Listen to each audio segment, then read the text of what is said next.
بندے اور خدا کے درمیان معاملہ تھا وہ بندے اور خدا کے درمیان ہی رہ جائے گا.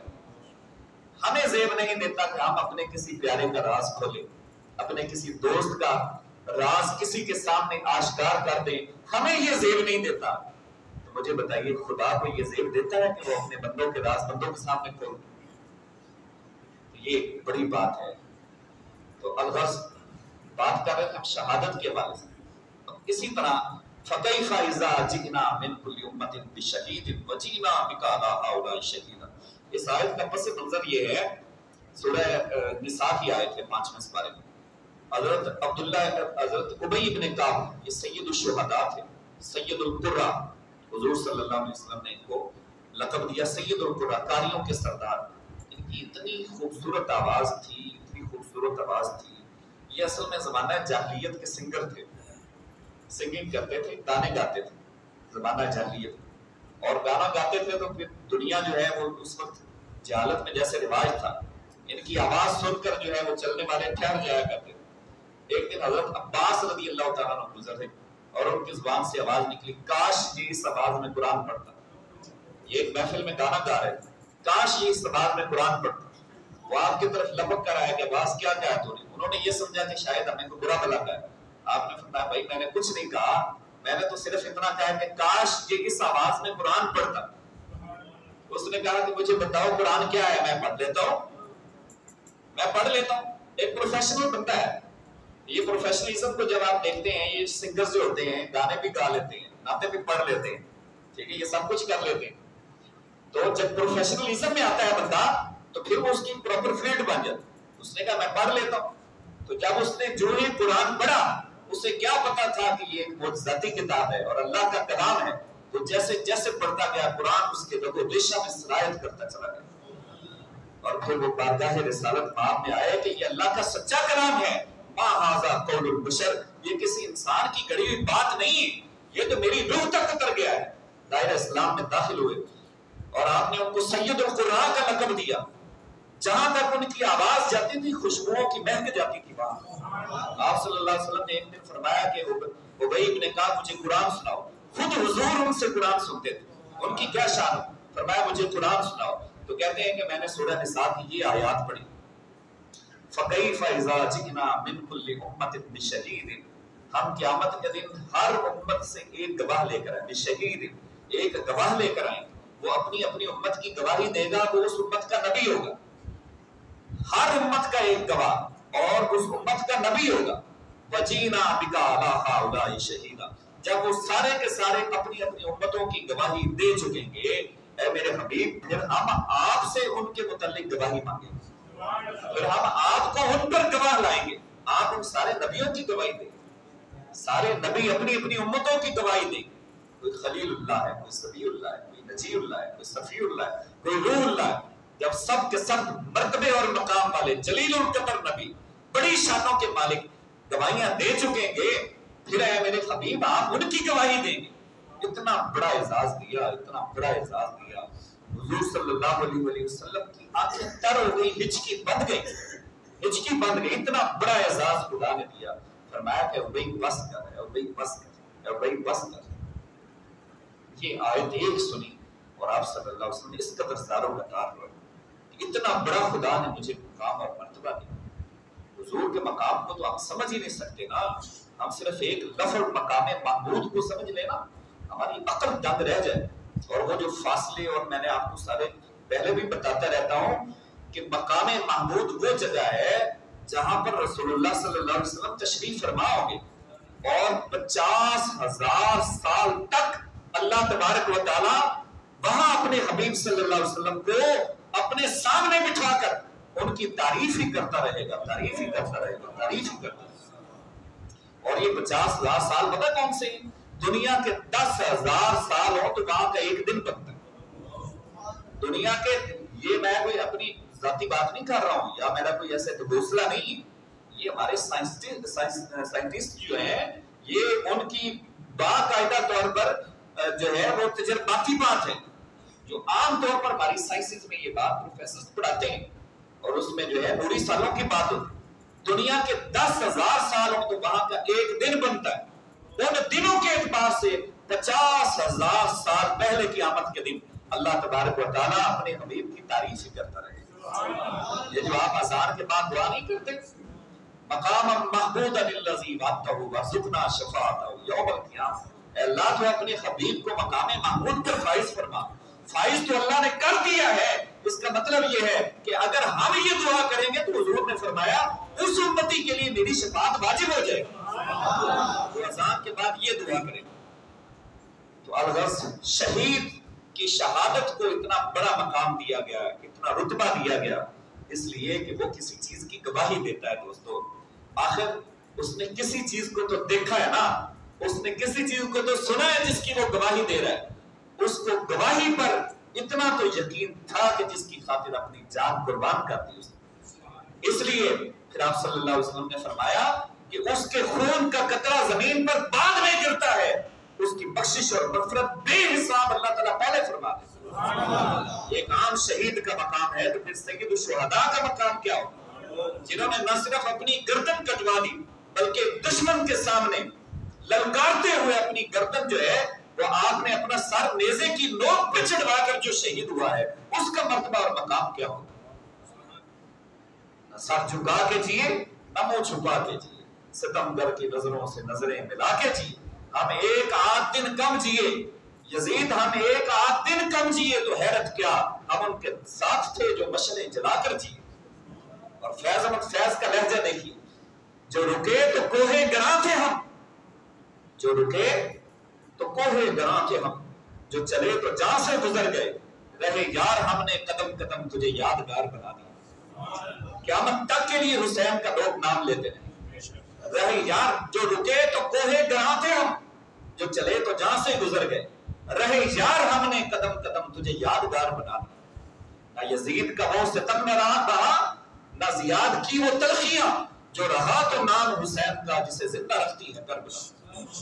اللہ پاک ان کے مرتبے مقام بلند فرمائے اور ہمیں ان کے قدموں کی خیرات عطا فرمائے۔